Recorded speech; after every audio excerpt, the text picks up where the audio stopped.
Na kwa hivi sasa tunaungana naye kwa mengi zaidi kuhusiana na mpango huo kufika katika eneo hilo la Homa Bay. Moja kwa moja kutoka kaunti ya Homa Bay ambapo tumeweza kupata nafasi ya kuungana na wanafunzi na walimu wa shule ya Kodida iliyo katika kaunti hii. Kwa hivyo leo tuko ile mpango wetu wa kawaida wa kuhakikisha kwamba walimu, wanafunzi wanapata lile gazeti la The Standard ambalo lina sehemu ile ya NI kuhakikisha kwamba wanafunzi wanaweza sasa kujipatia nafasi ya kusoma gazeti. Kwa hivyo tunataka tusikie tu hisia zao, walimu wanajihisi namna gani baada ya gazeti hili sasa litakuwa linakuja kwenye shule hii. Na pia tuna wale ambao ni wafadhili wa shule hii ambao ni shirika la Action Aid ambao limehakikisha baadhi ya shule kutoka kaunti ya Homa Bay watakuwa wanapokea gazeti. Lakini kabla hatujafikia hapo, wacha tusikie baadhi tu ya walimu wanasikia namna gani, hisia zao ni zipi kuhusiana na gazeti hili. Labda mwalimu, anza tu tuambie jina lako, unaitwa nani, na utuambie sasa mtakuwa mnapata gazeti hili kila siku ya Jumanne. Unajihisi namna gani? Anza kama jina. Asante sana, mimi ni Bi Edna, nafunza katika shule hii ya Kodida. Kwanza kabisa tumefurahi sana kwa kutuleta gazeti hili ya Standard. Tunafuraha sana. Manake gazeti hii itatusaidia kwa wingi. Hasa unapoangalia shule yetu tuko mashambani. Na wanafunzi wengi ama maboma nyingi hatuna televisheni. Kwa hivyo tunapopata gazeti hii ama wanafunzi watakapopata gazeti hii, manake watakuwa napata mawaidha na vitu vingi ambavyo hawawezi pata wanapotazama pengine runinga kwa vile hawawezi pata. Vile vile itakuza lugha yao.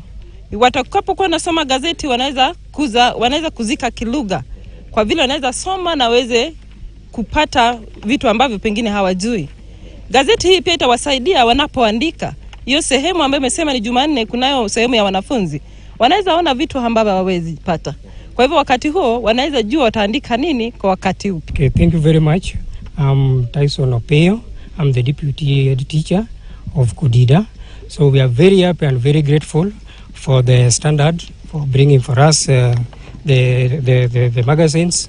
And these ones, the magazines are really going to help us. In fact, the vocabulary and in terms of even the languages and the rest, and more so, like you know very well that now the JSS, the junior schools, we have the literacy part of it, and this one is really going to help us, and it's going to help the teachers. And in fact, when you contacted me and you see the way they are very happy, say you are very happy.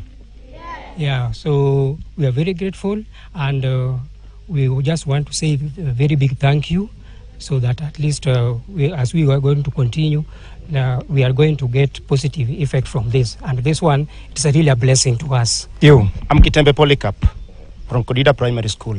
We are very grateful from the Standard and the KTN. First, as the form of information, the Gazette will be very important for the school information and the current affairs. As we understand, the area is a bit interior, and the current affairs, breaking news, it will be the source of information, and the children will be informed. Apart from that, we understand the CBC, the curriculum, the career, in terms of their career. It's a source of some information that will help them to build their career, and that will also be necessary for their build-up, both career and academic.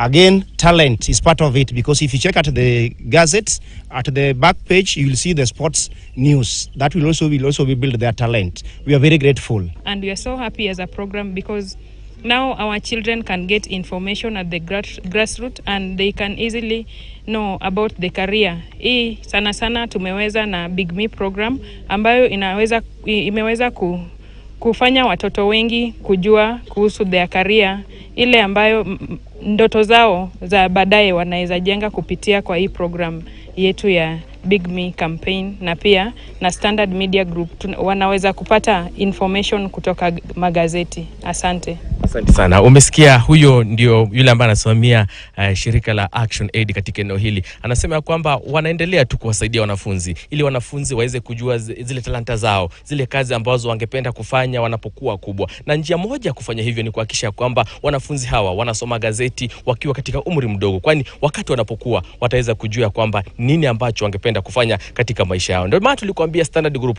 tunahakikisha kwamba kila mwanafunzi Kenya nzima, maeneo yote, kama vile nilivyokuambia leo tu katika eneo la Homa Bay, kesho tutakuwa maeneo mengine, kuhakikisha kwamba kila mwanafunzi anapata gazeti la Standard. Kwani Standard sisi tunasema si tu bora elimu, lakini ni elimu bora.